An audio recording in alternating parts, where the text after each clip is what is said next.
मराठा आरक्षणावर तोडगा काढण्यासाठी सरकारच्या हालचाली, मुख्यमंत्र्यांच्या उपस्थितीत वर्षा निवासस्थानी खलबतं। आरक्षण उपसमितीचे अध्यक्ष विखे पाटील आणि दोन्ही उपमुख्यमंत्री सुद्धा उपस्थित।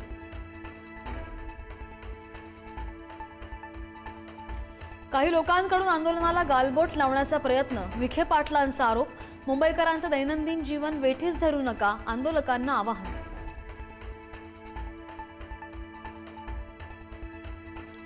जरांगेंचं आंदोलन बेकायदेशीर, मुंबई हायकोर्टामध्ये याचिका दाखल।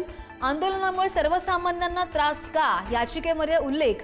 सर्व आंदोलकांनी मुंबईचे रस्ते अडवले, सदावर्तेंकडून युक्तिवाद।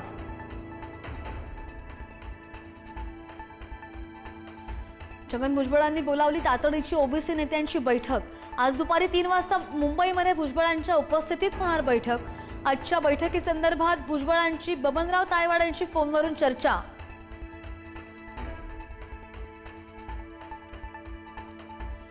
मराठा आरक्षणाचा प्रश्न हाताळायला सरकार फेल, सरकारने जबाबदारी दाखवावी। सुप्रिया सुळेंचा सरकारवर निशाणा।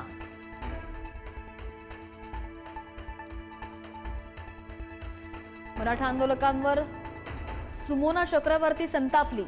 कुलाबा ते फोर्ट दरम्यान आंदोलकांकडून गैरवर्तणूक। आंदोलक गाडीच्या बोनेटवर आणि काचांवर बुक्क्या मारत असल्याचा आरोप।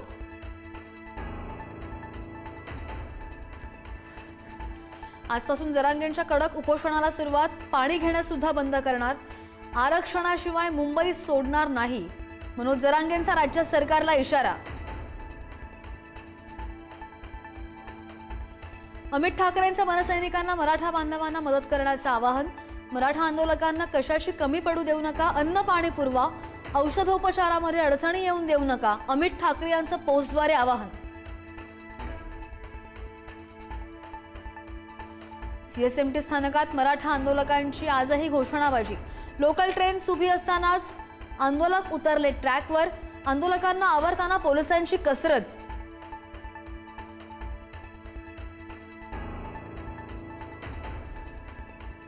सीएसएमटी स्थानकाबाहेर मराठा आंदोलकांची गर्दी। सीएसएमटी आणि पालिकेच्या दिशेने येणारे सगळे मार्ग आज वाहतुकीसाठी बंद। पोलीस बंदोबस्तात देखील होणार वाढ।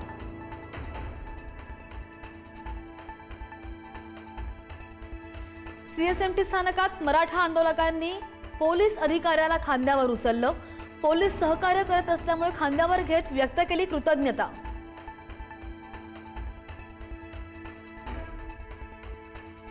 आझाद मैदानामध्ये आंदोलनामध्ये सहभागी होण्यासाठी मोठ्या संख्येने मराठा बांधव मुंबईत। आंदोलकांनी हलगीच्या तालावर धरला ठेका। पोलिसांचा सुद्धा आंदोलकांसह ठेका।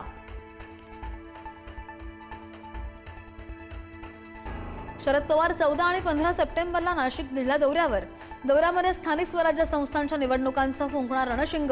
निवडणुकीसाठी रणनीती आखली जाणार।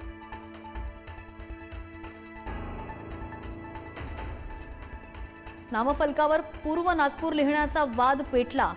काँग्रेस आमदार अभिजित वंजारी यांच्या नामफलकावर फासलं काळं। भाजपचे आमदार कृष्णा खोपडे विरुद्ध अभिजित वंजारी यांच्यामध्ये वाद तापण्याची शक्यता।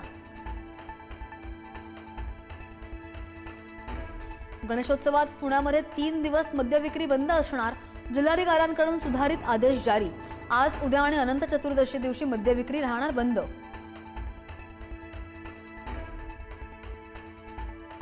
नागपूरमध्ये कंत्राटदाराची आत्महत्या। वर्षभरापासून बिल थकल्यानं आर्थिक विवंचनेमधून आत्महत्या केल्याची प्राथमिक माहिती।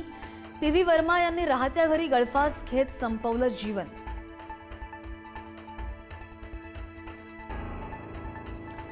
मालेगाव तालुक्यामध्ये ढगफुटी सदृश्य पावसामुळे शेती पिकांचं मोठं नुकसान। कांदा, कपाशी आणि मका पिकांचं मोठं नुकसान झाल्यामुळे शेतकरी हवालदिल।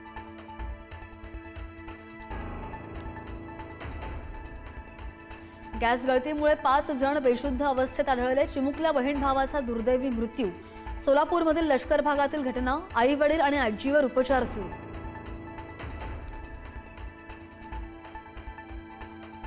राहुल गांधींच्या वोटर अधिकार यात्रेचा आज पाटण्यामध्ये समारोप। तेजस्वी यादवांसह इंडिया आघाडीमधील नेते राहणार उपस्थित। आणि पाकिस्तान सीमेवरील पूर्व अफगाणिस्तानमध्ये मोठा भूकंप। पुणान प्रांतात 6 रिश्टर स्केलचा भूकंप। सुमारे 622 जणांचा मृत्यू तर 1000हून अधिक जण जखमी झाल्याची प्राथमिक माहिती।